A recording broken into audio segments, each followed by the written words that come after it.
Hola, ¿qué tal? Muy buenas tardes a todos. Vamos a ir dando comienzo al webinar de la tarde de hoy. Hoy, 25 de enero, vamos a estar hablando de la inversión en la reapertura de China, ¿de acuerdo? Yo soy Jaime Arito, yo soy gerente comercial aquí en Renta 4 Perú y nos va a estar acompañando en la tarde de hoy, una vez más, César Romero, quien es jefe de research aquí en Renta 4. ¿Qué tal, César? ¿Cómo estás? Buenas tardes. Buenas tardes, ¿qué tal Jaime? ¿Cómo estás? ¿Cómo están todos? Un gusto nuevamente seguir con los webinars. Estupendo. Bueno, una breve introducción primero de la firma para quienes nos escuchan por primera vez. Renta 4 es el primer banco español especializado en gestión patrimonial, ¿vale? En nuestros 38 años de trayectoria damos servicio a más de 110.000 clientes y gestionamos algo más de 27.000 millones de dólares de ellos, ¿no? Actualmente pues contamos con presencia regional en Perú, Chile y en Colombia. Nosotros estamos desde la oficina de Lima, en calle Orquídeas, y nada, pues vamos a ir dando comienzo a la presentación de esta tarde, ¿de acuerdo? Invierte en la reapertura de China. Efectivamente, yo creo que, no, César, la mirada del mercado, si bien durante gran parte del año pasado ha estado muy puesta en factores, sobre todo negativos, ¿vale? Para los mercados de acciones, para los mercados de deuda. Hemos estado muy pendientes del seguimiento de la inflación, que efectivamente pues ha llegado a hacer un pico en el mes de junio en Estados Unidos, ¿vale? Y desde entonces, pues bueno, nuevos frentes no tan positivos han ido apareciendo en escena, ¿no? La posibilidad de entrar a una recesión, qué tan severa pueda ser, un ligero aumento del desempleo, pero muy ligero todavía, incipiente. Y yo creo que la nota positiva de todo esto, por lo menos de cara a los mercados financieros, de cara a los inversores, es en la situación de China, ¿no? China, como sabemos, pues bueno, no solamente es la mayor economía del mundo, sino que China pues ha hecho un proceso de reapertura gradual y bastante controlado desde que estallara la pandemia en marzo de 2020, ¿no? Con todavía, pues bueno, determinadas restricciones tanto a la movilidad, ¿no? De mercancías y sobre todo de personas, ¿no? Entonces, yo creo que llamaba la atención en el mes de noviembre, pues un poco un cambio de discurso, ¿vale? Pues después de determinadas protestas, ¿no? En algunas partes de China, ¿no? Pues con motivo de los confinamientos y después de renovar el mandato de Xi Jinping, digamos, ¿no? Entonces, lo que hemos visto es un cambio de discurso en el que ya, digamos, el gobierno ha anunciado que tiene la intención, ¿vale?, de proceder con la última fase de la reapertura, ¿no? Entonces, eso lo que ha ocasionado es un rally bastante fuerte en los valores chinos, ¿vale? En los índices, en los ETFs que replican el comportamiento de un grupo de valores chinos y en el caso, pues, de MChi, por ejemplo, ¿no?, que es el ETF de iShares, ¿no?, de BlackRock, que replica, digamos, en general el mercado de acciones chino. Sí hemos visto pues que desde principios de noviembre, ¿no?, que salió este tipo de anuncios, hasta hace unos pocos días tenía una revalorización cercana al 50%, ¿no? Un 50% que todavía puede ir a más, ¿no?, como vamos a estar comentando, no solamente de parte del análisis de Renta 4, sino opiniones de otro tipo de entidades, como por ejemplo Citibank, ¿no?, que decía hace unos días que, bueno, si bien todavía en algunos sectores el upside está algo más capeado, digamos, todavía hay margen de subida en bastantes sectores durante los próximos meses, ¿no? Y ya poniendo un poquito más el foco en esto, yo creo que bueno, también obviamente la reapertura de China es una muy buena noticia para países exportadores de materias primas como pueda ser el Perú, ¿vale? Pero a lo mejor no es tan buena noticia para otro tipo de países como por ejemplo la eurozona, ¿no? La eurozona, como todos sabemos, también tiene unos niveles de inflación muy altos, donde todavía la inflación general, por la dependencia energética de Rusia, esa pequeña crisis energética que viene atravesando el continente, pues digamos que un nuevo competidor, un nuevo demandante de gas natural licuado, que es, digamos, lo que ha sustituido al gas natural ruso, un nuevo competidor, una reapertura de China, pues obviamente le puede encarecer también y agravar un poquito el problema inflacionario y la crisis de energía, ¿no? Pero bueno, y también, pues oye, en líneas generales para economías globales como la norteamericana, pues bueno, depende de cómo sea esta reapertura de ordenada o de desordenada, ¿vale? Ahora lo veremos también con un poco de detalle, puede suponer también un riesgo inflacionario por la reaparición de algunos cuellos de botella, ¿vale? en regiones donde el comercio marítimo está muy presente en China, y China, como sabemos, es uno de los hubs industriales o el principal hub industrial del mundo, ¿no? Ahí sí me gustaría ya dar un poquito paso a César, ¿no? Para que nos comente un poquito sobre las distintas regiones que hay en China, qué tanto pueden aportar al crecimiento, por qué unas zonas son más importantes. Yo creo que sobre todo en esa última, en línea con ese último comentario, ¿no, César? La parte ya más pegada a la costa, ¿no? Donde sí que se puede concentrar algo más de actividad marítima, ¿no? Sí, sí, bueno, de hecho, ya pasando un poco al inicio del webinar de la presentación, vamos a empezar hablando un poco justamente de la parte económica, luego política y luego comercio exterior. Son 5 secciones, esta es la primera, igual va a ser relativamente breve. Pero sí, a ver, para darles una idea, el gráfico que está a la izquierda es el PIB per cápita de China, ubicado en las regiones, en las diferentes regiones que China tiene.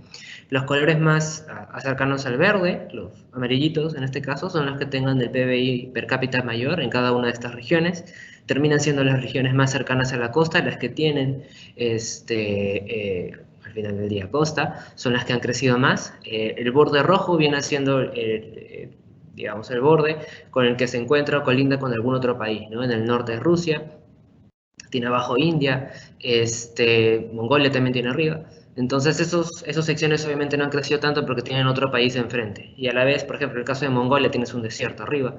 En el caso de Rusia, tienes también terrenos árticos arriba. Entonces, digamos, no hay mucho espacio para poder exportar por ahí.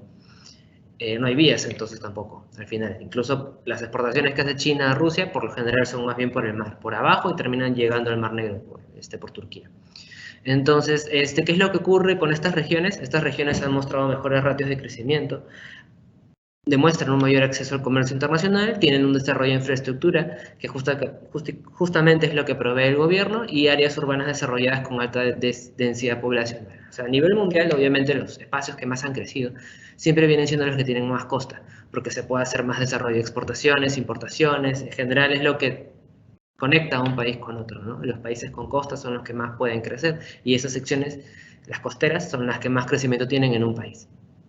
Estas regiones en particular empezaron a crecer más o menos entre el 60 y el 70. En esos años, para darles un view un poco histórico breve, pero que necesario, se encontraba como presidente, en este caso, o el líder del Partido Comunista, a Deng Xiaoping, que es a quien tienen en el gráfico superior derecha. Las barritas blancas viene siendo el PBI chino, ¿no? En el 60, por ejemplo, para darles una idea del crecimiento tan fuerte que tuvieron, su economía valía 60 billions, que era más o menos 6 veces lo que era la economía peruana. Mientras que para el 2020, al cierre del año, su economía es de 17.000 billions, que es más o menos unas 80 veces la economía peruana. O sea, esa es la explosión del crecimiento que han tenido. Y justamente las regiones que han crecido más han sido las costeras. Por un lado, porque la conexión que han buscado tener con el mundo a raíz del 78, que fue el salto hacia adelante, que permitió más comercio internacional, que permitió libre mercado. Lo que hicieron fue básicamente que todos los precios fluctúen en base a lo que el mercado internacional estipulaba, más allá de los precios que el gobierno mismo anteponía para bienes agrícolas y en general para otro tipo de bienes que puedan ser transados, como manufactura, textiles, que era lo que más exportaban ellos antes de la revolución industrial, ¿no? Que se llevó a cabo en el 40 más o menos. Ahora, otro punto importante que se puede tener en cuenta con respecto a China, y es algo que han venido gestionando a raíz del 2013 más o menos, fue un programa llamado Belt and Road. Es un programa por el cual ellos buscan reducir la exposición de Estados Unidos al mercado mundial, por un lado comercial, y por el lado político también buscan ellos entrar en las diversas organizaciones mundiales, como la OMC, la ONU, la OMC es de comercio, pero también la ONU, o entre otros organismos en los cuales ellos puedan tener un leverage o puedan tener cierto reconocimiento por parte de otros países en los cuales ellos invierten, ¿no?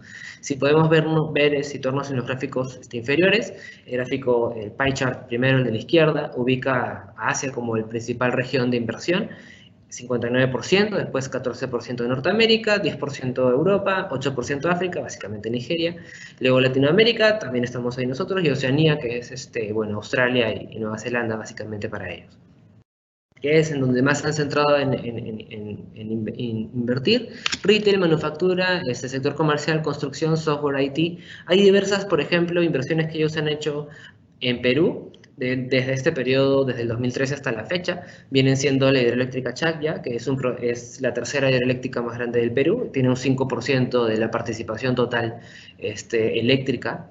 Las Bambas, que bueno, ya todos conocemos lo que está pasando con las Bambas actualmente, por parte de MMG. La ampliación de Toromocho, que es una obra que debería estar ubicándose o gestionándose este año, es parte de lo que justamente ha sacado el MEF como parte de su cartera de inversiones, y el puerto de Chancay, que es uno de los puertos más grandes, o bueno, el proyecto que sería, o ubicaría el puerto de Chancay como una de las inversiones más grandes portuarias a nivel local, ¿no? Entonces, eso es lo que por lo menos, lo más conocido dentro de lo que ellos han realizado. Son billions, alrededor de 8 a 10 todo lo que ellos han invertido. Ya tenían inversiones anteriores como Shogun, por ejemplo. Pero digamos que para situarnos, toda esa inversión corresponde a más o menos entre el 2 y el 3%, que es lo que ha destinado para el Perú. De ese 7% de Latinoamérica, 2 es para Perú, ¿no? Y el 5% restante es para otros países, en Brasil, Argentina. Entonces, la potencia de las inversiones que han tenido hacia nosotros ha sido bastante pequeñito, han sido como 10, 11 billions, mientras que el total ha sido 154 billions reportados en los últimos 3 años. Entonces, no se puede hacer disclosure del total, dado que hay partes que son inversiones privadas, es decir, que no parten desde información que pueda salir al mercado o al público, pero más o menos esa es la estimación que se tiene para los últimos años, ¿no? Después del COVID. Entonces eso involucra la fuerte presión que ha hecho China para poder ser parte de la decisión en otros países, para tener participación económica en ellos, para poder tener una mayor importación de bienes, que es lo que ellos requieren, por ejemplo, commodities principalmente. Eso gestiona, o por lo menos permite que ellos puedan tener un mayor acercamiento a estos commodities, como pueden estar en África o pueden estar en Sudamérica, ¿no? Metales principalmente. Y por el lado de Asia, conexiones que les puedan permitir un mayor trading, ¿no? Más conexión comercial con estos, que son los más cercanos a ellos, básicamente el sudeste asiático. Ahora, para hablar del crecimiento que ha tenido China y un poco qué es lo que esperamos de acá a futuro, hay que tener en cuenta que se habla de que ya es una especie de dictador Xi Jinping, no es un sistema gubernamental como el peruano o como el estadounidense o como cualquier otro que hayamos visto. En otros países no es de los más comunes. Más o menos voy a explicarles cómo es la estructura y por qué es tan rápida la decisión o la toma de decisiones que tienen. Xi Jinping es el secretario general del CCP, o CPC en español, que es el Partido Comunista Chino. Este es el único partido que existe a nivel el que domina el poder legislativo, el poder judicial y el poder ejecutivo. Todos, a partir de eso, es como que un nivel más en lo que sería la estructura gubernamental de un país, como si acá encima de los 3 poderes tuvieras a alguien más, ¿no? Básicamente así sería. ¿Por qué? Porque tienen una agrupación, Wang Yang, que es quien se ubica en la parte inferior de este gráfico, que es líder del Frente Unido. El Frente Unido son los otros 8 partidos. Hay 8 partidos aparte del Partido Comunista, que son partidos que pueden estar en desacuerdo con Xi Jinping, incluso, y con algunas medidas, pero ellos no tienen poder de decisión. Lo que hacen es simplemente decir, bueno, yo opino esto, yo opino lo otro, pero al final va a ser este grupo de 8 personas las que terminen decidiendo qué es lo que va a ocurrir con el país. Las 8 son importantes, aparte de Xi Jinping, ¿no? Entonces, digamos, solamente ellos pueden dar como que una pequeña solicitud, una sugerencia, pero más allá de eso no tienen más injerencia en el gobierno. Luego tienes a Li Keqiang, que es el premier, o en este caso, bueno, el primer ministro, quien debería de ser, por ejemplo, para Francia o para Alemania, el presidente, entre comillas. Entonces, de cara a nivel internacional, Li Keqiang es el premier o el líder del país. Pero como su estructura es distinta, Xi Jinping viene siendo la cabeza de la cabeza. Entonces, todos los reportes que se hacen a nivel estatal vienen para Li Keqiang, que viene siendo el presidente, entre comillas, y por otro lado para Xi Jinping. ¿Por qué? Porque su partido, el Partido Comunista, está por encima de los 3 poderes. Entonces, se reporta a 2 cabezas distintas, pero al final Xi Jinping es la cabeza de todos. Entonces, al final es el que toma las decisiones en todas estas asignaturas, en todos estos temas, en la legislación, en las organizaciones, en la economía, en la administración pública, en el poder legislativo, el aparato judicial, en asuntos externos, militares, todo depende de Xi Jinping. Él da como su visto bueno al final. Incluso a partir de esto, que es como la escala estatal que han tenido siempre, hay unas comisiones extras que hacen, como las comisiones que hay en el Congreso, por ejemplo, que son únicamente legislativo y que toman una decisión política. En el caso de China también tienen comisiones así, y obviamente el líder de todas estas comisiones es Xi Jinping también. Entonces, por ejemplo, relacionado con Taiwán, hay una comisión que justamente es delegada directamente a Xi Jinping, ya ni siquiera pasa por Li Keqiang. Entre otras comisiones que puedan haber, financieras, por ejemplo, o de algún punto en particular importante. Las relaciones con Estados Unidos, por ejemplo, fueron también una de estas comisiones extra que ya no existe, cuando Trump fue presidente de Estados Unidos. Entonces, básicamente así es como se modela. Entonces, si es que Xi Jinping busca reaperturar la economía, él es capaz de cambiar todo esto para poder justamente gestionar esta reapertura económica. Todo es un engranaje y todo gira en torno a la voluntad de Xi Jinping. Si él dice vamos a reabrir la economía, entonces el aparato militar va a cambiar para poder gestionar eso. El aparato legislativo también, la economía también. Los demás partidos incluso también. La propaganda que va a salir a partir del partido comunista también. Entonces diciendo que las cosas salen bien y todo lo que se conoce de eso. Entonces, básicamente esto indica lo rápido que puede ser una reapertura, un cierre o cualquier medida que pueda tomar la economía china, porque todo parte de la decisión y voluntad de Xi Jinping, básicamente, ¿no? Quien ahora es presidente vitalicio. Entonces, ya ni siquiera es posible cambiarlo, ¿no? Es el único que ha tenido 3 términos, desde Mao Zedong, que fue el primero en impartir el Partido Comunista Chino.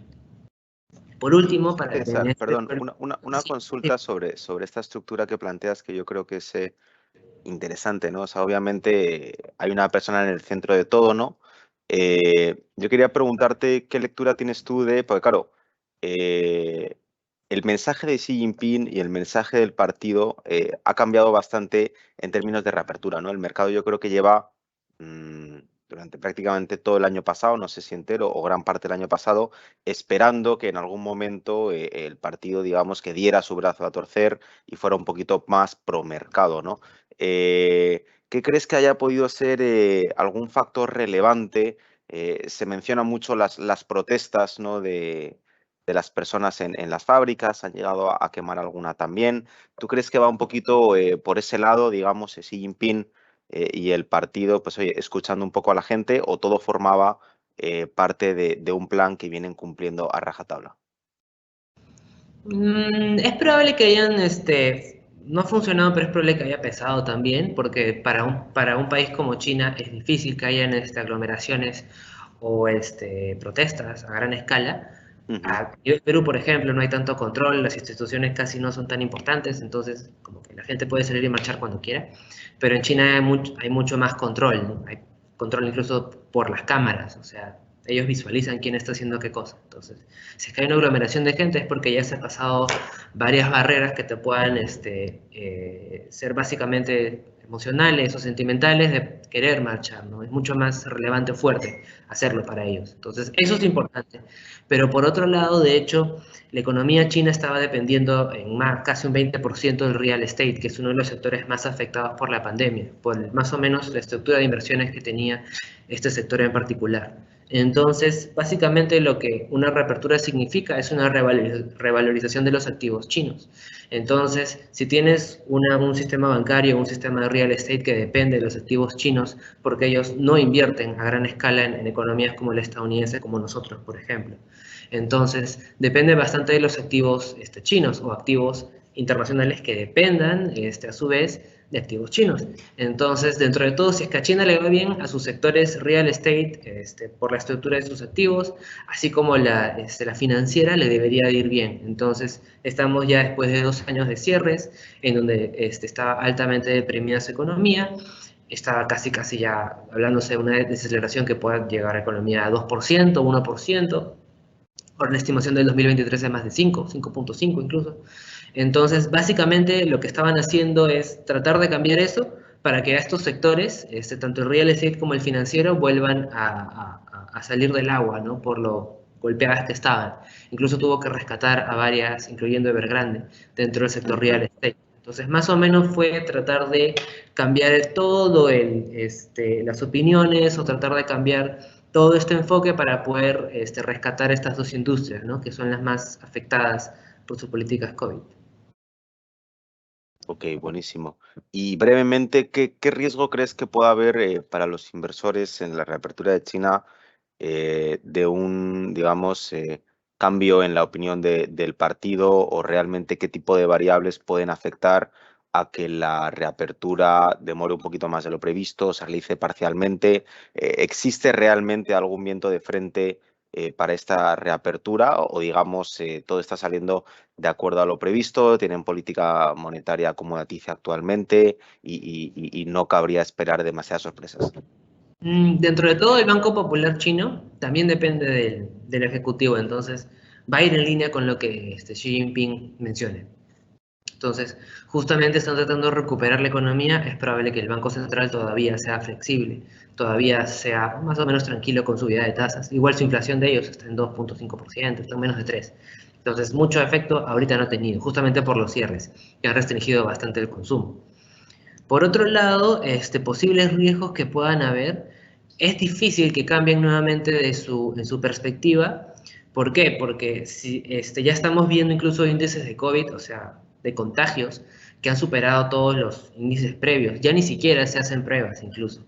Antes, por lo menos hace 2 meses, tú necesitabas tener una prueba con al menos 7 días de anticipación o 7 días en los cuales demuestran que no tenías COVID. Ahorita ni siquiera a los locales se les requiere tener una prueba negativa. O sea, ya la gente, o sea, ya es como cero, como Perú más o menos, algo así.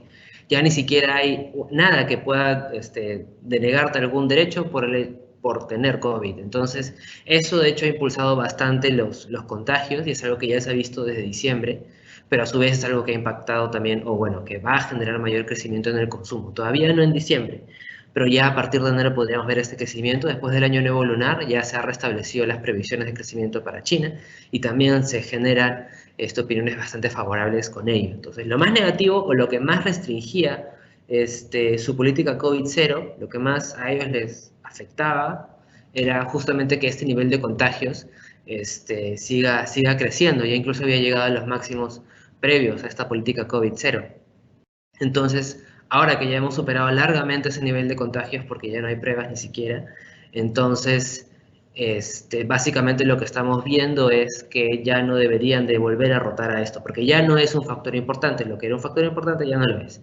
Entonces, es difícil que vayan a cambiar en su perspectiva.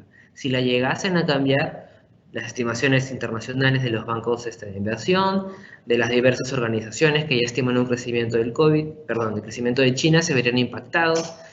Esto pasaría lo mismo con las expectativas sobre los commodities, sobre el crecimiento económico mundial. Ya en general hemos visto muchas opiniones y muchas estimaciones que ya hablan de que China ya no debería de cerrarse nuevamente. Entonces, si lo llegara a hacer, sería negativo en general para todos los países y sobre todo para ellos. Entonces, es probable que el impacto negativo sea lo suficientemente fuerte como para que ya no consideren volver a hacerlo. Ok, buenísimo. Ya voy a intentar de no interrumpirte tanto, que ya tienes toda una presentación por hacernos. Adelante, César. Gracias. Gracias. Ya. A ver, les voy a comentar un poco cuál es la matriz comercial que ellos tienen. En términos de exportaciones, lo que más exportan son aparatos electrónicos, maquinaria y textiles. Esos son es más de la mitad de las exportaciones que ellos tienen. Lo que más ha caído ha sido textiles, lo que más aumenta son los electrónicos. Ellos están tratando de aumentar el nivel tecnológico en todas las exportaciones que ellos realicen, darle su valor agregado. Han empezado ya con los semiconductores y es muy probable que continúen después con la inteligencia artificial, con la robótica, y todo esto requiere pues de mayor gasto en commodities, de mayores importaciones de commodities. Entonces es por eso que uno de los sectores que más importan, o uno de los sectores que más contribuye a las importaciones en su país es minerales, que es el 22%. Entonces, básicamente, ellos requieren de minerales y de aparatos electrónicos básicos para poder gestionar una infraestructura tecnológica más fuerte. Ahora, ¿de dónde importan ellos? Básicamente importan de Japón, de Taiwán, de Corea del Sur y de Estados Unidos. Estos son los 4 países más industrializados del mundo. Taiwán, Corea del Sur y Estados Unidos son los únicos países que exportan, aparte de Países Bajos, semiconductores de alta gama. Entonces, esto de ahí, estos países en realidad más o menos van como el 25-30%, 18-27%, como 40% más o menos sumando el porcentaje chiquito que es Países Bajos. Todos estos países altamente industrializados exportan esos chips. para China, esos aparatos digitales, para que ellos puedan gestionar nuevos productos, entre ellos celulares, automóviles, y justamente es un poco lo que ha causado el shortage de chips, el alto crecimiento que ha tenido China en este rubro en particular. Y bueno, ¿a dónde más exportan? Estados Unidos, Hong Kong, Japón, Vietnam, Corea del Sur, nuevamente los países más industrializados, es a donde se dirigen sus exportaciones. Nosotros en particular representamos el 0.34% de las exportaciones, que es 8.78 billions, y el 0.69% de sus importaciones. De hecho, obviamente, importan más de lo que nos exportan a nosotros por el tema de los minerales. En ese 22% que ellos importan de minerales, estamos ahí en esto, chiquitito, 0.69. Entonces, que son 11.3 billions, es casi el 5% de nuestra economía. Pero para ellos es pues menos de 1. Entonces, eso por el lado de las exportaciones y del comercio en particular. Esto de aquí es un gráfico que sale desde el 2020 para el 2020 en China, pero de hecho lo que más se resalta es la reducción en las exportaciones de textiles y tratar de ubicar o de reducir sus exportaciones hacia Estados Unidos y tratar de ubicarlas más hacia Japón, Vietnam, Corea del Sur, incluso Alemania y Reino Unido. Tratan de reducir América y aumentar Asia y un poco Europa.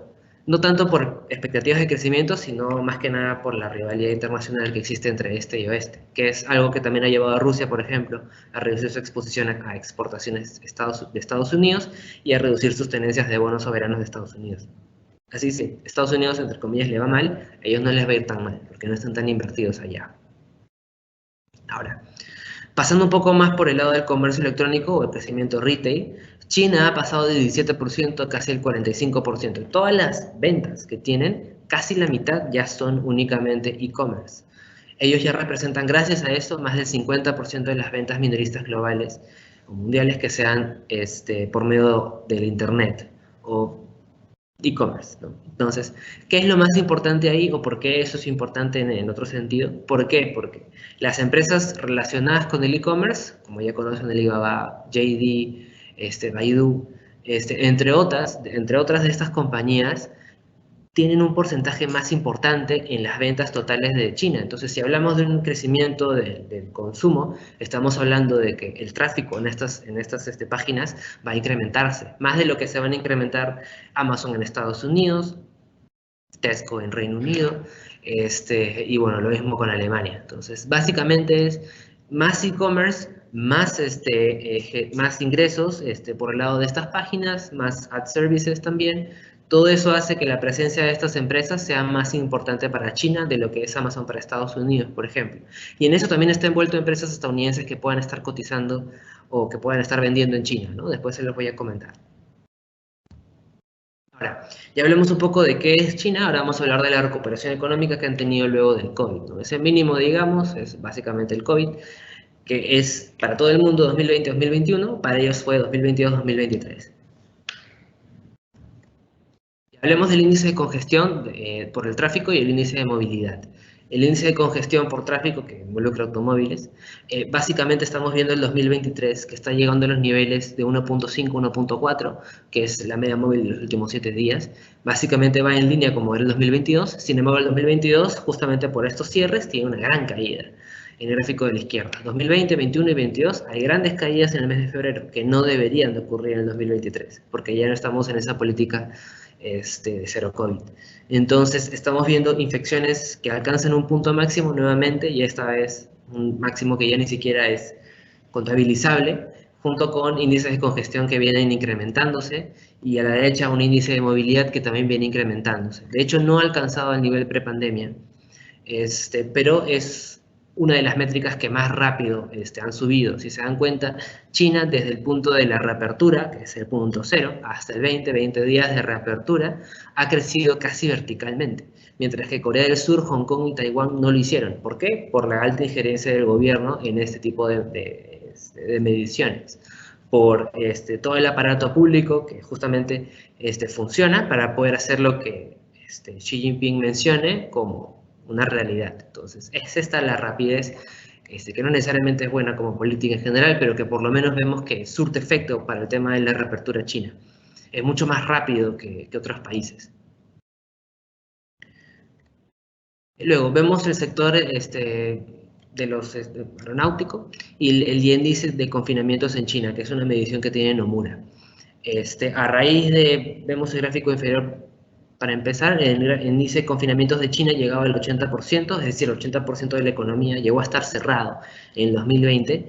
Luego vimos ligeras caídas, parecía que llegaba a ser nuevamente en noviembre, llegó nuevamente a cero en abril, nuevamente se acercaba a cero en septiembre, pero sin embargo, a pesar de que veíamos que se acercaba a cero, la tendencia era al alza, desde el 20 de noviembre del 2020 hasta la fecha. ¿Por qué? Porque era el alza, porque el confinamiento subía, porque siempre ellos tenían la posibilidad de cerrar. Entonces, si bien reaperturaban una parte de la economía, había 2 o 3 ciudades que las mantenían cerradas, que eran como los focos de contagio más altos.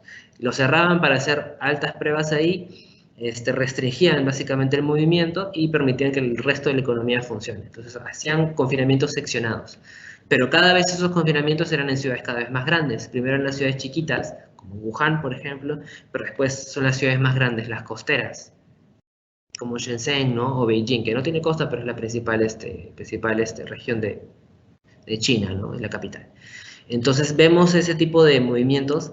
Ahora ya vemos una caída que rompe con la tendencia, que ya es para enero del 2023, y eso básicamente involucra que este índice de confinamientos llegue a cero nuevamente, y de llegar a cero veríamos todo ese espacio, ese spread de 20% económico restringido, reaperturando, reabriendo y volviendo a funcionar. Y en la parte superior vemos el número de viajes o de vuelos operados como métrica de 7 días en miles. Ellos tienen miles, o sea, 14.000, 16.000 vuelos diarios, que es lo común para ellos, digamos, y una cancelación de cercanos a 30, 20.000.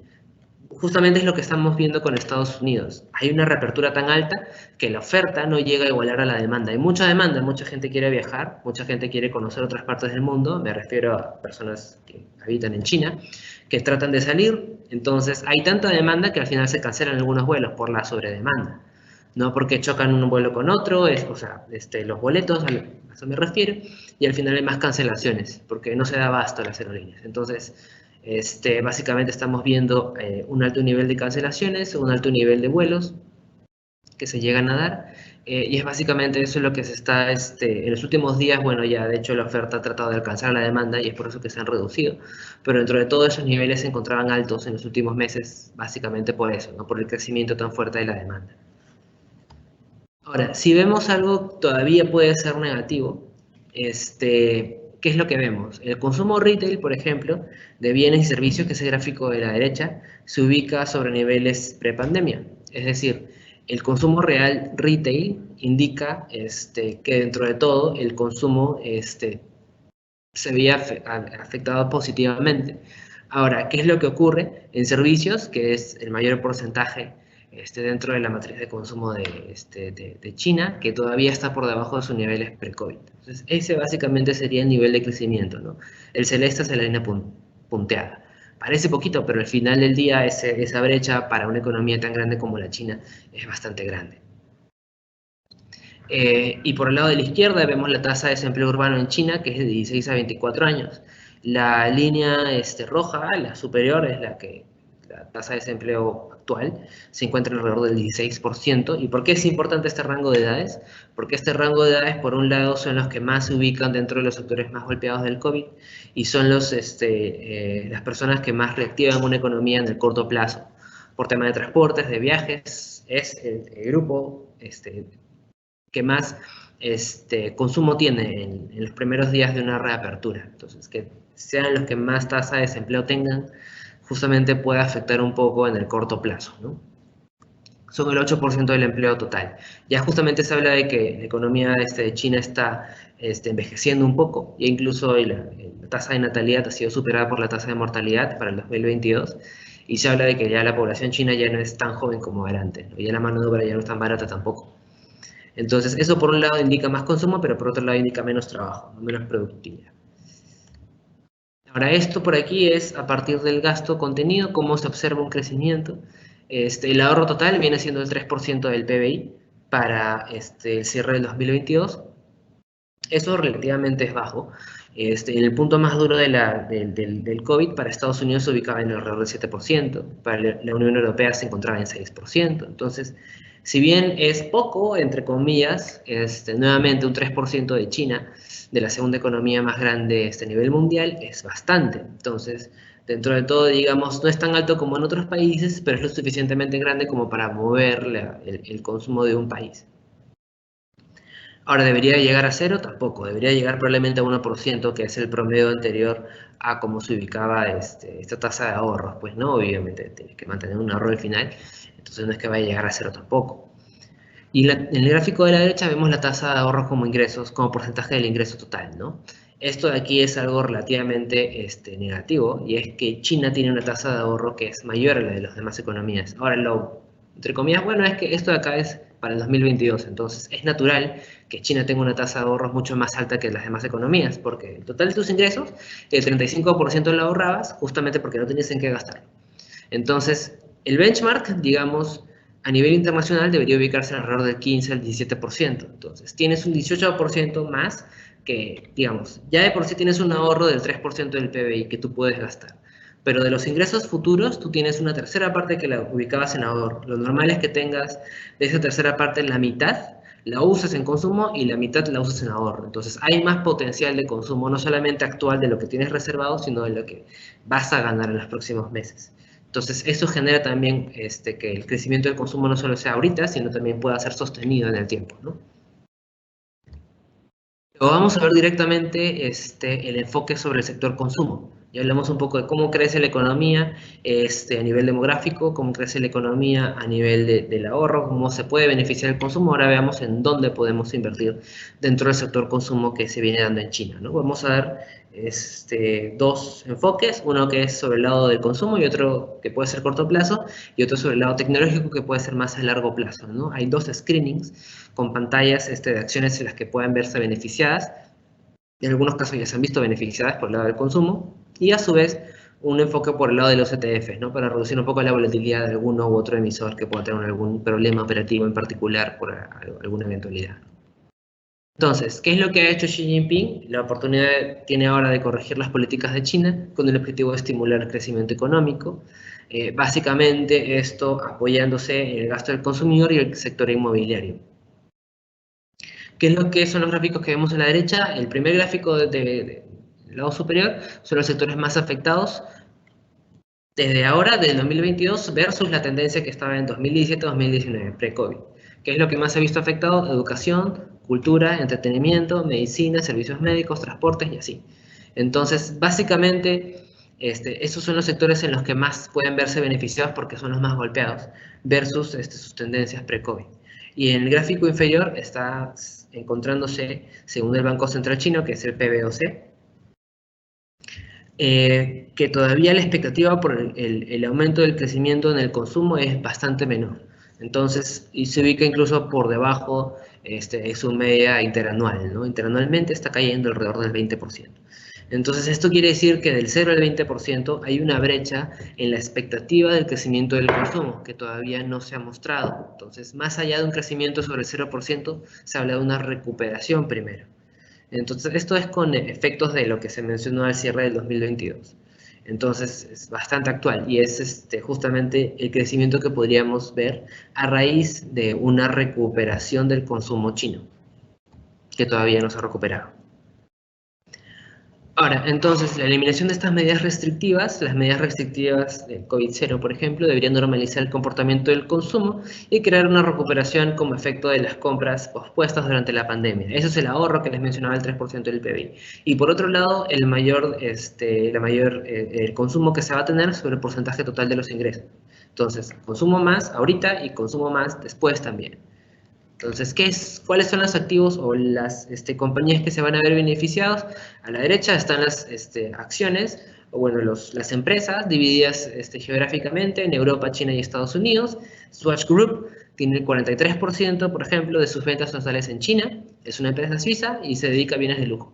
Lo mismo Richemont, Suiza, 35% de sus ingresos son en China y produce bienes de lujo, que es lo que más ha visto depreciado, los bienes de lujo. Estas tres empresas ya empezaron a recuperar, de hecho, porque obviamente ese es el análisis que muchas otras empresas y muchas personas realizaron antes. Entonces, son empresas que han venido ya gestionando mayores ingresos. Ahora, ¿han llegado a sus máximos o han recuperado lo suficiente? Dentro de todo el análisis que hemos realizado, todavía no. Obviamente, las que más producen en China son las empresas chinas, como Chow Tai Fook, que es una empresa de joyería, que también más o menos va por esta línea de bienes superfluos, como son los bienes de lujo, joyería, etc. Luego vienen los de consumo masivo, aerolíneas y consumo discrecional, que parte más ya no de las salidas del efecto COVID nada más, sino también vienen por un lado cíclico, de recuperación. Este sí tendería un poco más a demorar más. No va a ser tan rápido y no han subido tampoco tan rápido. Todas estas cotizan en Estados Unidos o en Hong Kong, mercados con los cuales se puede invertir mediante Renta 4, la plataforma de Renta 4, ¿no? Y por último, las de Estados Unidos, que son directamente o sea, cotizan en la misma acción en el mercado americano. Nike, Estée Lauder, Starbucks, Huntsman y Livent. Todas esas tienen un porcentaje menor que las chinas y menor que las europeas, pero igual un porcentaje relativamente alto, ¿no? Starbucks tuvo bastantes cierres durante el 2020 al 2022. La acción de su empresa se vio altamente depreciada justamente por estas políticas duras que se dan tanto en China como en la India, que más o menos son alrededor del 25% de sus ventas totales. Nike, que también tuvo ya una mayor presencia en China, ha empezado a recuperar, todavía se encuentra lejos del nivel que creemos suficiente como para poder invertir, y les vamos a comentar un poco más al respecto. Este es el upside observado por el mercado en el eje izquierdo, y en el eje, o sea, el eje Y y en el eje X es el PER de las acciones. Entonces, normalmente tú buscas a alguien que tenga un PER relativamente bajo, que involucre que el bien todavía tiene cierto crecimiento, es decir, el precio es poquito con respecto a las utilidades netas, y alguien que esté hacia arriba, ¿no? Que marque un alto upside. Entonces, si tú buscaras a la empresa que más barata se encuentra con respecto a sus pares y que más upside tiene por operativo, o sea, por sus operaciones propias, estaríamos viendo a Huntsman, a Livent o a Shenzhou International como las posibles tres opciones a invertir, ¿no? Huntsman como la más tranquila, la que menos upside tiene, pero la que menos PER tiene también, entonces tiene un mayor espacio de crecimiento versus sus pares, pero como operación individual, no tanto, es alrededor del 13%, mientras que Livent y Shenzhou están en más de 25% de upside a nivel interanual. Para diciembre las ventas minoristas cayeron 0.2%. Entonces, dentro de todo, con el año nuevo lunar que ha ocurrido en China en este mes, ya vamos a ver un crecimiento del consumo. Entonces, estas compañías en particular, Livent, Shenzhou, Huntsman y las otras, todavía no han crecido con respecto a sus operaciones. Es decir, se espera que crezcan, pero todavía no se ha mostrado qué tan fuerte ha sido su crecimiento. Entonces, a raíz del resultado del primer trimestre, que se daría en 2 meses, uno sabría cuál es el resultado propio de estas empresas. Por el momento tienes la expectativa de mayor crecimiento. Entonces, invirtiendo por esa expectativa, podrías tener alrededor de un 15% en el promedio de las acciones, o de más de 25% para estas dos empresas en particular, ¿no? El tamaño de las burbujas es el market cap. Entonces, obviamente Nike, que se encuentra abajo con un upside de más o menos 11%, es la que el market cap más alto, por lo tanto la burbuja es más grande. Luego viene Starbucks, por ejemplo, y luego Estée Lauder, luego Richmond, y así. Entonces, esto es con respecto a las acciones de consumo, que como les dije, es el efecto más cortoplacista. Por lo tanto, son las acciones que más subieron a partir del cambio de enfoque, ¿no?, que se hizo al finales del año pasado. Ahora vamos a ver un poco las acciones Big Tech. Por el lado de China, ¿no? Ya no vamos a ver, por ejemplo, a Microsoft, ya no vamos a ver a Google, ya no vamos a ver a Netflix, sino vamos a ver a Tencent, vamos a ver a Baidu, vamos a ver a Huawei. Ya, ¿qué es lo importante en este sentido? Por ejemplo, el gráfico de la izquierda involucra el alto gasto que han tenido en research y desarrollo. Esto básicamente para semiconductores y gestión tecnológica. Era el que menos tenía el 96, menos del 1% de su PBI. Ahora es más del 2%, y hablemos de una economía como la China, que es la segunda economía más grande del mundo. Entonces, esa tendencia es mucho mejor que la de Estados Unidos, que ha crecido, la de Japón, que también ha crecido, y la de Alemania, que al final del día también ha crecido. Entonces, si seguimos esa tendencia en alrededor de unos 10 años, China sería la economía que más invierte en research y desarrollo, lo cual sería altamente positivo para la economía, y lo cual gestionaría un mayor ingreso de estas economías que más innovación tienen, las empresas tecnológicas. Ahora, a la derecha está la participación de mercados en el database. El database es el espacio en la nube por el cual las diversas empresas tienen sus CRMs o sus procesos internos o externos de producción.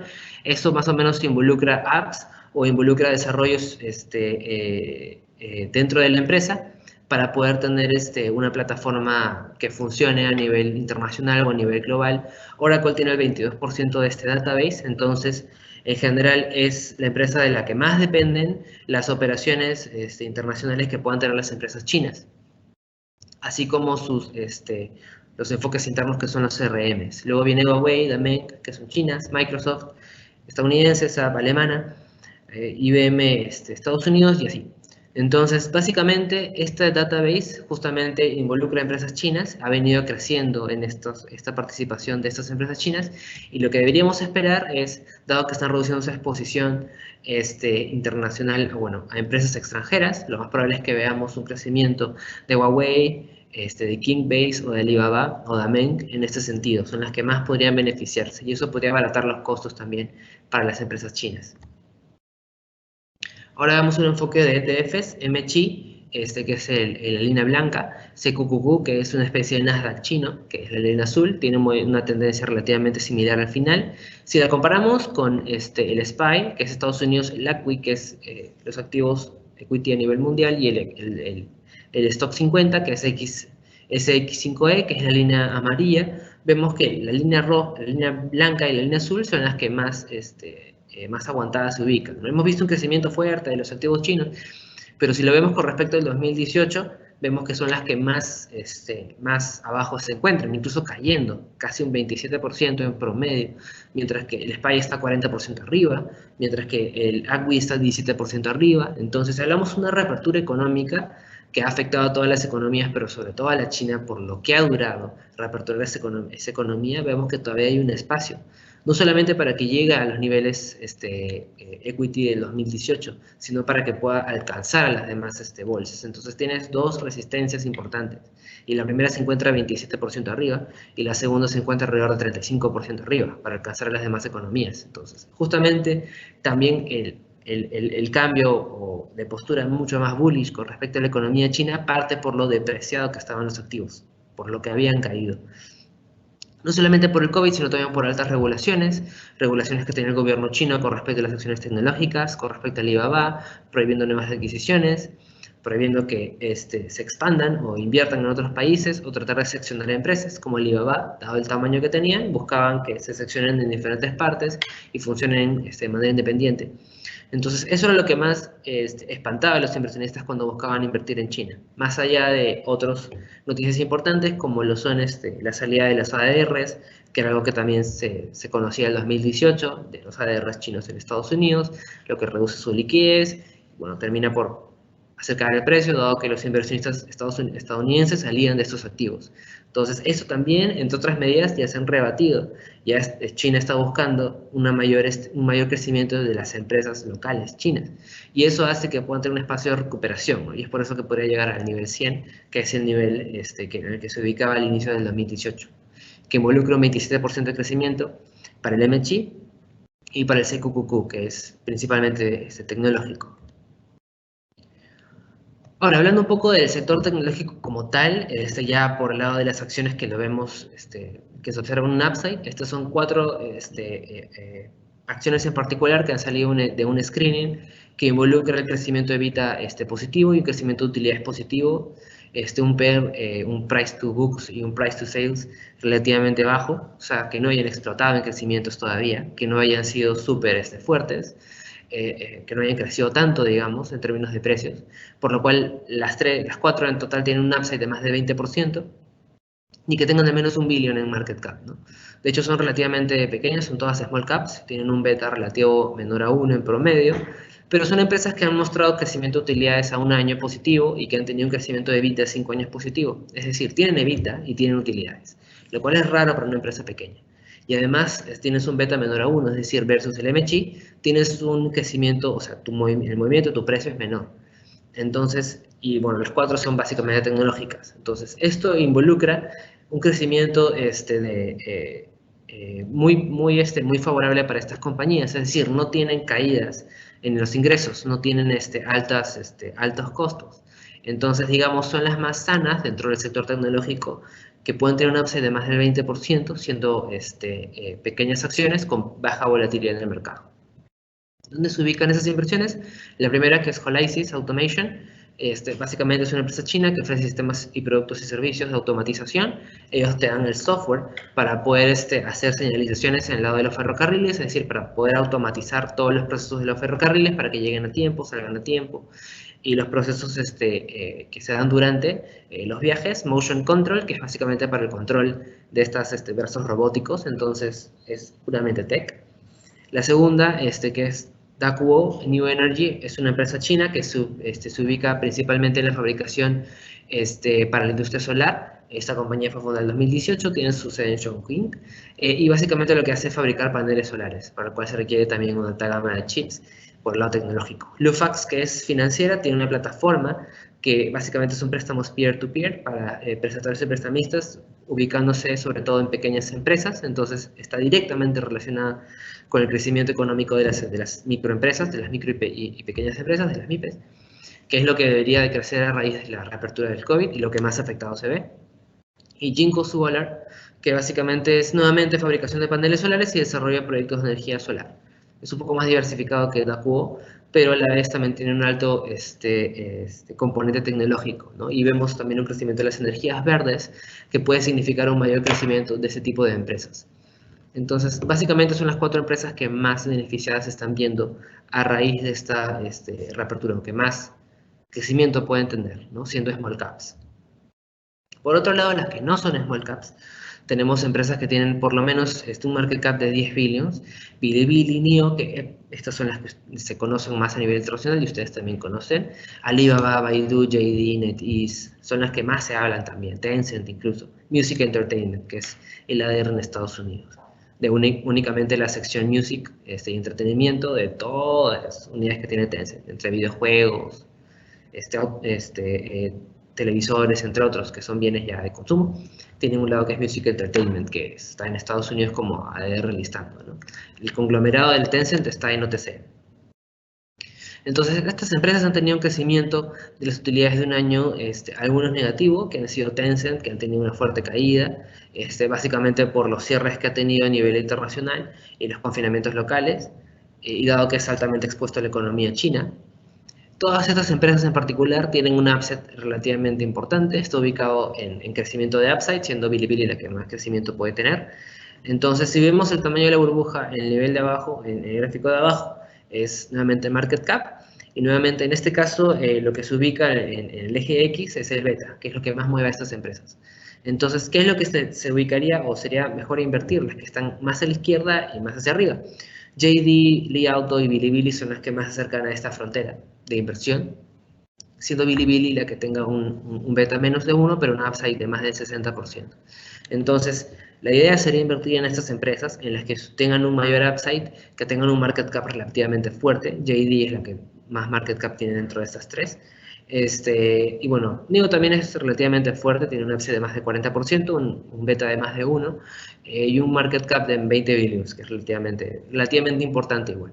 Entonces, ya no estamos hablando de small caps que pueden explotar, estamos hablando de acciones sólidas, que ya tienen un alto periodo de funcionamiento, que ya han demostrado que han tenido crecimiento positivo, y de utilidades incluso a un año que han sido positivas, incluso a pese al confinamiento. Entonces tenemos Bilibili, NIO y Li Auto, que han tenido un crecimiento de más del 20% en promedio, y solamente, y a pesar de todos los confinamientos del COVID que ha tenido China. Entonces, un sector en el cual tienes acciones que han crecido a pesar de todas las coyunturas negativas, y que tienen un market cap sólido, superior de los 10 billions, con un upside relativamente fuerte, son básicamente acciones que ya son a prueba de confinamientos de China, ¿no? Ha crecido pese al más duro confinamiento que fue el 2022, ya solamente queda upside hacia adelante, por coyunturas chinas, básicamente.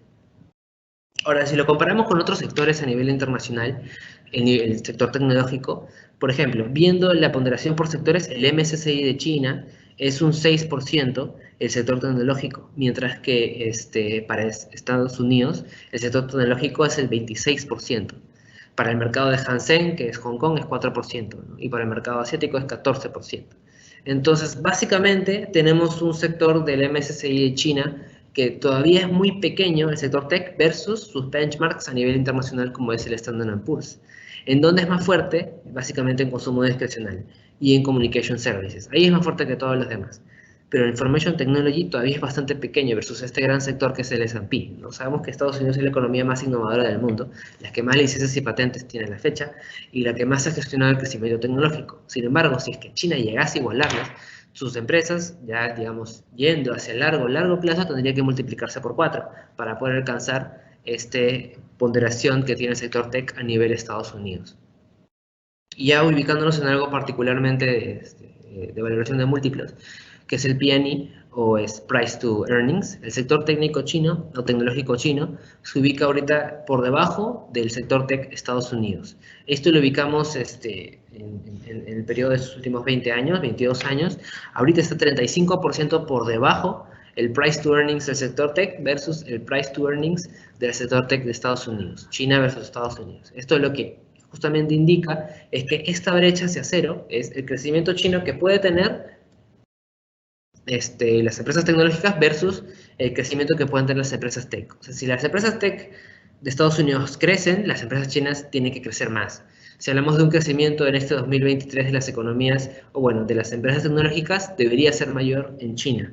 ¿Por qué? Porque si vemos del 2020 al 2022 ha sido negativo. ¿Y por qué ha sido negativo? Por los cierres continuos que ha tenido China. Entonces, involucrándonos en una recuperación de China total, debería de subir 35% más el price to earnings chino que el de Estados Unidos, más allá del que vaya a crecer Estados Unidos. Lo cual te da una brecha también bastante favorable, ¿no? Y en este caso estaríamos hablando del ETF del sector que es CQQQ. Ahora, ya hablamos del overview de China, hemos hablado de la recuperación económica, hemos hablado de la recuperación del consumo, del sector tech. ¿Qué más queda por hablar? Un poco de qué es lo que va a pasar con el mundo con esta recuperación global de China, ¿no? Ya les dimos unos valores que van a crecer gracias a la recuperación de China en el sector de consumo, las que van a crecer en el sector tecnológico, siendo small caps o incluso large caps, y ahora un poco qué es lo que pasa con el mundo, incluyendo Perú, a raíz de esta reapertura de China, ¿no? Para darles una idea, China ya es el principal país al trader comercial de más de 124 economías. Las flechas rojitas son a los países a los cuales China es el principal partner económico. Si ven, la única flechita en Asia es la de Estados Unidos con China, porque China no puede ser su principal trader comercial, ¿no?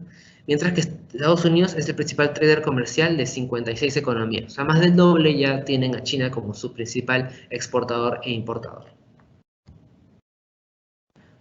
Ahora, ¿qué es lo que estamos viendo? Una por el lado de la izquierda, nuevas menciones en los medios. En los medios chinos, como saben, están controlados por el gobierno. Entonces, de eso depende directamente qué es lo que pasa con la opinión pública, qué es lo que sale en los medios, y en este caso es puramente político. Entonces, la ideología y la política es cada vez menos parte de lo que sale en los medios. Y lo que más se habla ahora es de la economía de los mercados, justamente tratando de reincentivar a la gente sobre lo que es el crecimiento económico que van a tener en este 2023. Entonces, no solamente es el crecimiento por los ahorros o el crecimiento de los ahorros como porcentaje total de tus ingresos, que sería menos para que tu consumo sea mayor, sino también es mejorando la expectativa de crecimiento económico por parte del gobierno hacia las personas o el público en general. Ahora, ya hemos visto igual un crecimiento del MSCI de China o el MSCI de más de 29% en noviembre, que ha sido su mejor rendimiento mensual desde julio del 1999, y un mínimo del 46%, ¿no? Básicamente por el sector tech, que ha sido el más importante en su crecimiento. Pero, sin embargo, si lo vemos a finales de 2021, después de diversas coyunturas, como es la invasión de Rusia a Ucrania, el primer cierre de Shanghái, es a raíz del Congreso número 20 que se da a finales de este año, que es el punto de inflexión de crecimiento, ¿no? Sin embargo, todavía vemos alrededor de un 25% de recuperación solamente en niveles del cierre del 2021. Antes hablábamos de más de 30 desde el 2018, hablamos ahora más de 20, si es que ya lo vemos a menos plazo, desde el 2021. Entonces, ya no necesariamente tienes que esperar 3-4 años de recuperación, 35%, sino 25 alrededor de un año en particular, ¿no? Ahora, ¿qué es lo que pasa con el resto del mundo, vemos una variación de precios de commodities desde noviembre, justamente desde este congreso, que ha sido positivo para la mayor parte relacionados con la participación global de China. ¿Qué es lo que más ellos importan? Por ejemplo, hierro, 72% del hierro mundial se va a China, 56% del aluminio global se va a China, 55% del níquel global se va a China, 54% del cobre, son los mayores importadores de cobre en el mundo, entonces, y así, ¿no? Todavía petróleo y gas no, están bajitos, como se puede ver, y es por eso que el LNG ha caído, el petróleo ha caído, porque no mucha variación no tienen con respecto a China, pero justamente pueden ser unos players mundiales también en estos sectores si es que diversifican su economía y tratan de ubicarse más hacia el lado tecnológico. Podría crecer eso. Y si creciera eso, pues podríamos ver variaciones también que dependan de las políticas que China vaya a sacar. Entonces, teniéndose en cuenta el gráfico de la derecha, vemos el gráfico de la izquierda, oro, plata, platino, acero, hierro es lo que más sube, cobre sube, zinc sube, todo lo que ellos son los mayores importadores sube a raíz de esta noticia o de conclusiones sacadas en este congreso número 20 que presidía Xi Jinping, pues, ¿no?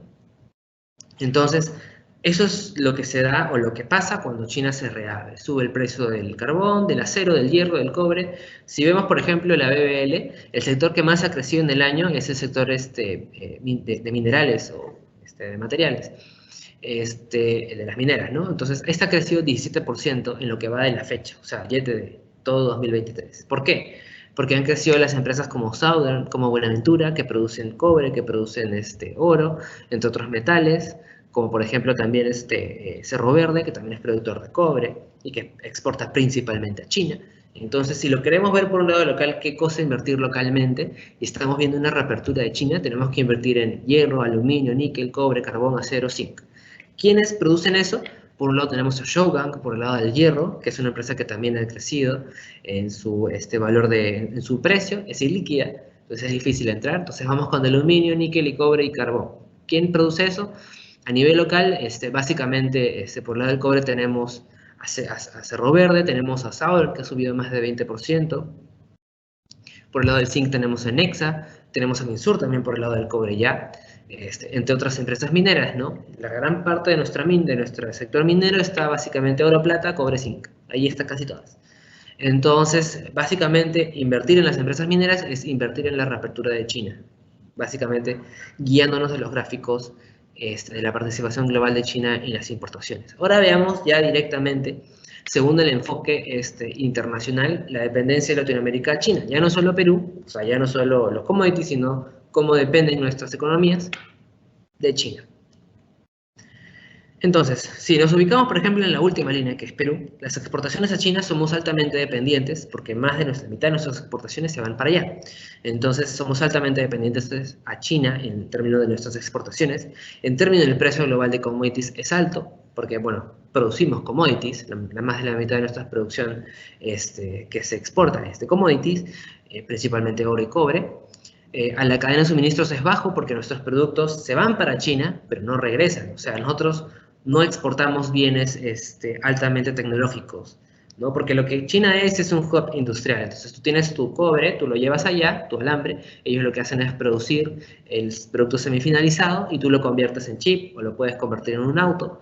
Lo que salga de ahí, ¿no? Del conducto, tú lo conviertes en un bien final. Entonces, para nosotros no está alto, porque no estamos altamente industrializados. Los países más altamente industrializados a nivel Latinoamérica son Brasil y México. México por el lado de los automóviles y el sector agro por el lado brasileño. Entonces, por eso es que ellos dependen más del sector de la cadena de suministros y es medio, no bajo. Las economías, por ejemplo, desarrolladas tendrían alto en ese tercer rubro. Y el turismo bajo porque los turistas chinos básicamente se van a otras, principalmente a otras economías asiáticas, ¿no? Y eso lo vamos a ver en el gráfico de la derecha. El efecto de la reapertura de China, básicamente sobre su PBI, se ubica sobre todo en turismo, para Tailandia, para Australia, para Malasia, para Nueva Zelanda, ahí es donde se va el turismo. Solamente es como un comentario. Ahí es donde se va el turismo. Pero las exportaciones de China dependen básicamente de Chile y Perú, que somos full cobre, y precios de commodities globales para casi toda Latinoamérica, excepto México, que no exporta hacia allá, sino exporta hacia Estados Unidos, por su cercanía, pues, ¿no? Entonces, básicamente es el efecto que hemos observado. Entonces, Ya para hacer un resumen, fue un overview de China, cómo se encuentra la economía de China, qué es lo que va a crecer, por qué crece tan rápido, la recuperación económica que han tenido, la recuperación del consumo, que todavía no se observa, pero que es latente, potencial, y que ya se estima un crecimiento fuerte para el 2023, y por eso diversos índices de ITF han empezado a subir. Hemos visto las Big Techs, que es a largo plazo lo que va a crecer en China, y por último, el efecto del crecimiento de China en los commodities, a lo que indirectamente y más directamente nos afecta a nosotros que a otras economías latinoamericanas. Entonces, ese ha sido más o menos el concepto de este webinar.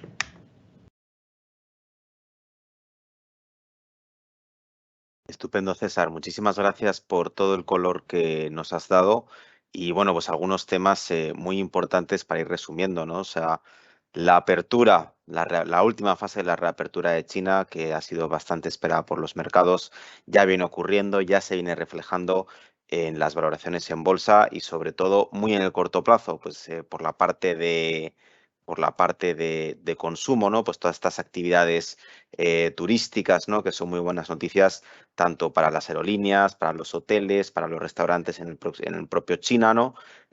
También pues para demanda de artículos ya un poquito más de lujo, ¿no? Donde a lo mejor hay algunas empresas europeas muy bien posicionadas para capturar este upside, ¿no? Y pues bueno, pues por el mismo entretenimiento en el mismo China, ¿no? Bueno, pues un poquito también por señalar algunas conclusiones de César, ¿no? La vuelta al ruedo, digamos, del consumidor chino, pues bueno, va a aumentar vamos, va a disminuir todas estas partidas de ahorro que las familias chinas han ido acumulando durante estos 2 años de confinamientos y, bueno, pues efectivamente vamos a ver un gasto, ¿no? En las familias, digamos, ¿no? Y luego, pues bueno, es sobre todo un consumo que se va a ir normalizando en la medida en la que ya, pues como decías, no haya menos gente en cuarentena, no haya restricciones, no haya una diferencia entre ciudadanos que tienen contagio, que tienen la pauta de vacunación completa, incompleta y tal. O sea, realmente vamos a nivelar de nuevo el tablero y que son noticias pues muy positivas para los retailers, como nos decía César, ¿no? No solamente los retailers, sino también, pues bueno, sectores que vienen estando también un poquito en el foco de mira, que han estado un poquito débiles, como puede ser todo construcción, inmobiliario. La verdad es que toda esta reapertura pues es un viento de cola para todos estos sectores en el corto plazo y luego, por supuesto, ¿no? En el largo plazo no hay que dejar escapar, digamos, toda la innovación que también está ocurriendo en China, ¿no? Que ese es otro gran mercado donde un inversor puede invertir en innovación más allá de Estados Unidos, ¿no? Donde realmente pues sí recomendamos tomar una parte para estar diversificados, ¿no? Algunas formas de entrar a participar en esta reapertura cortoplacista, en China largoplacista, pues bueno, César nos ha comentado algunas acciones concretas, ¿no? Hay algunos ADRs listados en la Bolsa de Nueva York o en Nasdaq, ¿no? De estas empresas chinas que normalmente van a ser empresas de alta capitalización o de muy alta capitalización, ¿vale? Luego que normalmente van a estar presentes también en los ETFs, ¿no? Que son contratables en estos mismos mercados. Y luego ya, pues bueno, algunos de ellos también pueden incorporar algo un poquito más de mid-cap, de empresas que son un poquito más pequeñas en tamaño, que escapan un poquito más al radar del público en general y que luego, pues dentro de todo este contexto de reapertura, estas empresas más pequeñas deberían capitalizar de una forma más abundante todo este crecimiento en base a la reapertura completa de la economía china, ¿no? Y luego ya, pues para, oye, personas que quieran capturar crecimiento en rincones del mercado donde es muy complicado acceder, ya sea a través de los ADRs, porque no los hay, bueno, hay tantísimos, ¿no? Y a través de los ETFs, porque no todo el universo de empresas chinas está luego, no está tan representado en estos ETFs, que suelen ser empresas un poquito más grandes. Lo que nosotros también podemos recomendar u ofrecer a nuestros clientes, ¿no? Es el acceso a través de fondos mutuos, ¿no? En nuestro caso, pues bueno, nosotros aquí en Renta 4 pues distribuimos fondos internacionales, ¿vale? Y uno que nos gusta bastante, o una gama de fondos que nos gusta bastante para invertir en China, ya sea en alta capitalización, ya sea en mediana o en pequeña capitalización, son los fondos de JP Morgan, ¿no? JP Morgan, pues bueno, es este gran banco norteamericano, digamos, de una división de gestión de activos muy potente y tiene un equipo de analistas que cubren el mercado chino desde hace bastante tiempo, ¿vale? O sea, no hay tantísimas casas de análisis que tengan un equipo in place en el mismo China y JP Morgan, pues a través de los fondos mutuos, ¿no? Nos puede dar este acceso, ¿vale? Entonces, bueno, simplemente sería una forma o las distintas formas en las que podemos, ¿no? Ganar exposición a la reapertura y en líneas generales también a China como megatendencia, ¿no? A nivel de crecimiento demográfico, a nivel de innovación, a nivel de energías limpias, esta transición hacia un modelo económico más verde y más sostenible. La verdad que hay bastantes temáticas que están ocurriendo ahora mismo en China y no solamente en el contexto de reapertura, que digamos que es un driver interesante, puede ser un interesante punto de partida para subirnos a estas megatendencias un poquito más en el mediano a largo plazo, ¿vale? Entonces, bueno, eso como resumen, como conclusión, algunas preguntitas que nos han ido dejando, ¿no? José nos pregunta, ¿cuál consideras que es el mayor riesgo para el mercado chino a corto plazo? Ahí, César, cuéntanos, yo, por lo menos por mi lado, sí, por ejemplo, como la reapertura de Europa, ¿no? Yo creo que la reapertura de Europa ha sido un poquito más, ha dejado un poquito más que desear, digamos, ¿vale? Porque sí, por ejemplo, pues dependía bastante de la demanda china, ¿no? Al final China no deja de ser un cliente, un consumidor importante de economías europeas, ¿no? Entonces, eso, por ejemplo, pues era un viento de frente que frena un poquito en Europa. China, digamos que depende un poquito más de sí mismo y va a estar al revés, ¿no? Aliviando otro tipo de economías. Pero en tu opinión, César, ¿cuál crees que es el mayor riesgo para el mercado chino ahora en el corto plazo? ¿Puede ser un riesgo de guerras comerciales como hemos visto en el pasado o es un episodio que ya está superado? ¿Es un riesgo de nuevo deslistar acciones? ¿Algún riesgo regulatorio por ese sentido? ¿Algún riesgo no sé, del propio sector de real estate? ¿Qué podría complicar toda esta historia, César? Cuéntanos. Sí, a ver, dentro de todo, en el caso de China en particular, si bien, digamos, Europa es uno de sus principales partners comerciales, ¿no? El principal es Estados Unidos igual, pero también es la zona europea importante. La recuperación, por lo menos de la zona euro, ha sido lenta, pero por lo menos en términos de inflación no se han visto tan afectados por precios de los commodities, dado que como la oleada o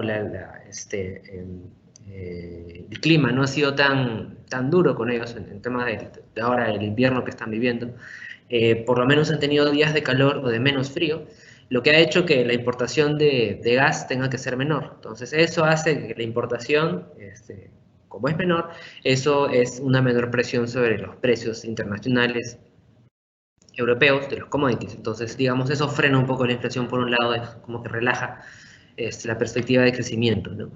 Ahora, por otro lado, si bien eso es importante para China y también lo es otras economías globales y su recuperación, el tema comercial, por otro lado, o bueno, de problemas que puedan tener geopolíticos o de aranceles como han tenido en el pasado, tampoco se observa que sea como una potencial riesgo, dado que Biden como tal no ha tenido una posición frontal como lo tuvo Trump con respecto a la economía en China, a la cual le impuso aranceles de aluminio y acero al principio, y después fue tratar de cambiar un poco su matriz a exportaciones e importaciones. Él hablaba de que el superávit que China tiene con respecto a Estados Unidos era una pérdida para ellos, lo cual no es verdad, pues, ¿no? Si China te exporta más, al final va a tener un superávit comercial, pues, ¿no? En su balanza. Entonces, dentro de todo, digamos, por el momento tampoco ha sido un problema. El de los deslistes, justamente es algo que ya no depende tanto de Biden, sino depende un poco más de lo regulatorio, que al final puede ser sí un riesgo para las acciones chinas, y es algo que puede darse probablemente no en el corto plazo, dado que el tema regulatorio ya lo resarcieron con una clasificadora de riesgo y con PwC, que están a cargo de la asesoría o la auditoría de de las acciones chinas, o el reporte de las acciones chinas en Estados Unidos con la SEC. Entonces, digamos, por el momento no parece que sea un problema. ¿Qué podría ser un riesgo para la economía china dentro de todo? Lo que observamos que podría ser un riesgo es básicamente, lo mencionaste también, es el sector del real estate. ¿Por qué? Porque ya ha sido un sector que ya les ha ocasionado problemas en el corto plazo, o sea, antes. Ya han tenido que rescatar a diversas empresas dentro de este sector de real estate. Y lo que termina pasando es, por ejemplo, cuando tú tienes una economía que va a empezar a crecer en consumo o a donde quiere virar China, ya no ser una economía de manufactura industrial, sino ser una de consumo, como son las desarrolladas, que dependen más de su propio consumo que las exportaciones e importaciones que vienen, como Estados Unidos. Lo que termina pasando es que terminas por aumentar la inflación, y es lo que ha pasado con todas las demás economías, porque hemos hablado de todos los efectos económicos que ocurre cuando una economía se reapertura, sin embargo la inflación no tanto. ¿Por qué? Porque dentro de todo la inflación de China se ha mantenido bastante rezagada y pueden tener un control un poco más rápido de esta, porque no depende tanto del consumo, pero si dependiera en el futuro, ahí es donde vamos a ver un problema. Entonces, si es que ese cambio hacia hacer que la gente consuma con una mucho mayor rapidez y que sea de manera más sostenida, ahí el efecto sería sobre la inflación. Y cuando aumenta la inflación, aumentan al final, o terminan por aumentar las tasas, que es lo que ocurre también con las diversas economías del mundo. China está en 2%, Estados Unidos está en más, ya ha crecido, se debería ubicar al 5% en este año, está en más de 4%. La zona euro también está subiendo lentamente, pero también está subiendo la tasa. En Perú estamos en 7,75. Entonces, ese aumento de tasas, ¿qué es lo que termina por hacer? Aumentar el costo de una nueva hipoteca.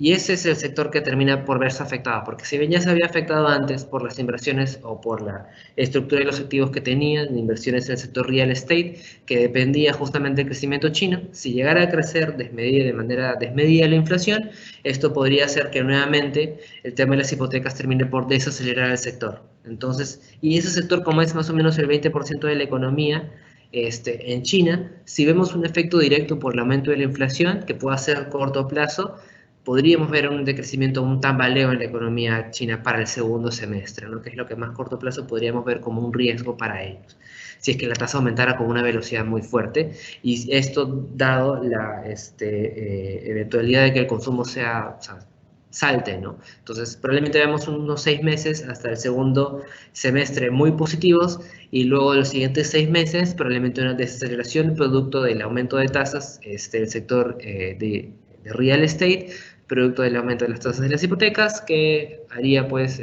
un decrecimiento económico al final, pues, ¿no? Pero eso ya probablemente al cierre del año como mínimo.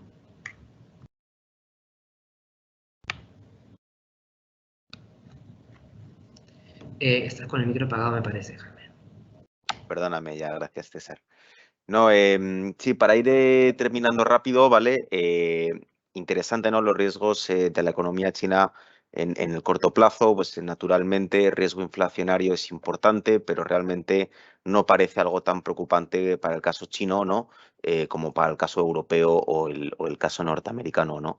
En ese sentido también, ya con un enfoque un poquito más global, nos preguntan por qué riesgos veríamos en el mediano plazo para esta eventual recesión global, ¿no? Yo al principio comentaba que efectivamente, ¿no? Digamos, una reapertura rápida en China, pues podría no solamente aumentar el precio de determinadas materias primas, de las que algunas economías son muy dependientes, como en el caso de la energía en Europa, ¿no? Sino que también una reapertura relativamente desordenada, ¿no? Que no fuera tan ordenada como se desearía, pues podría aumentar un poco los cuellos de botella a nivel global y, pues bueno, añadir un poquito más de inflación base y complicar, bueno, no complicar quizás, ¿no? La tarea de los bancos centrales, pero sí quizás un poco tener las tasas elevadas en sus niveles máximos pues durante un poco más de tiempo, ¿no? En líneas generales, bueno, ¿qué otros riesgos vemos a nivel global, ¿no? Yo creo que los riesgos monetarios, ¿no? Ya están bastante descontados en las valoraciones de los activos de riesgo, ¿no, César? También en activos de renta fija ya hay un consenso muy elevado sobre hacia dónde se va a mover la tasa durante las próximas reuniones de la Fed, que es algo que no ha pasado tanto, sobre todo durante la primera mitad del año pasado. Adicionalmente, yo creo que este año con motivo de ese endurecimiento monetario, las economías van a entrar en esta famosa recesión. Yo creo que no va a ser una recesión demasiado grave, ¿no? Va a ser una recesión relativamente leve, pues va a depender de varios factores, ¿no? Y eso es un poco, yo creo, ¿no, César? Lo que nos quedaría por ver para este año, ¿no? En las bolsas globales, decir, oye, qué tanto impacto, qué tan grave puede llegar a ser esta famosa recesión que ya se viene prediciendo desde hace algún tiempo, y sobre todo, qué tanto podría castigar el consumo global, qué tanto podría castigar los beneficios por acción de los emisores y, en definitiva, qué tanta volatilidad puede traer al mercado. ¿Tú cómo verías esa parte de la desaceleración en la demanda con motivo de esta recesión a la que estaríamos entrando? ¿Lo ves una desaceleración leve? ¿Crees que el mercado ya a lo mejor ha priceado, ha incorporado en sus valoraciones parte de esta desaceleración? Es algo que no está muy claro quizás cómo va a ocurrir. ¿Cómo lo ves tú? Sí, bueno, por lo general, en este caso de la desaceleración económica o recesión, se ven siempre dos panoramas, el soft landing y el hard landing, ¿no? Por el lado de la Fed, por ejemplo, qué tanto la subida de tasas puede terminar afectando el crecimiento económico de un país. Se habla mucho ahora y el crecimiento de los mercados justamente apunta a que llegaríamos a un soft landing. ¿Por qué? Porque mucha de la data macroeconómica se sitúa todavía relativamente sólida, la inflación de las economías desarrolladas es bastante bajita y la tasa de la Fed ya debería estar llegando cercana a sus máximos. Probablemente sea entre marzo y junio, en donde ya se deje de subir las tasas. ¿Por qué? Porque ya la inflación ha empezado a desacelerarse. Entonces, si la inflación se desacelera a los niveles habituales, que probablemente sea 2 años, pero por lo menos se acelera hasta 4 o 5% para las economías desarrolladas y la data macroeconómica continúe respondiendo, es decir, desempleo bajo, crecimiento económico por encima de cero, no necesariamente por encima del potencial, pues, ¿no? Pero por encima de cero al menos, estaríamos viendo entonces un soft landing. Y eso es lo que el mercado está priceando ahorita. Si de eso sería la eventualidad de que llegamos a un soft landing, hablamos de una recesión técnica que probablemente dure para Estados Unidos la segunda parte de este año, para las economías europeas la primera parte de este año, dado los diversos efectos y las diversas subidas de las tasas de interés que se podrían dar. Entonces hablamos de que deje de subir la tasa Estados Unidos este primer semestre y bueno, llegando a un soft landing, la recesión técnica sería el segundo semestre y llevaríamos nuevamente una etapa de crecimiento para el 2024.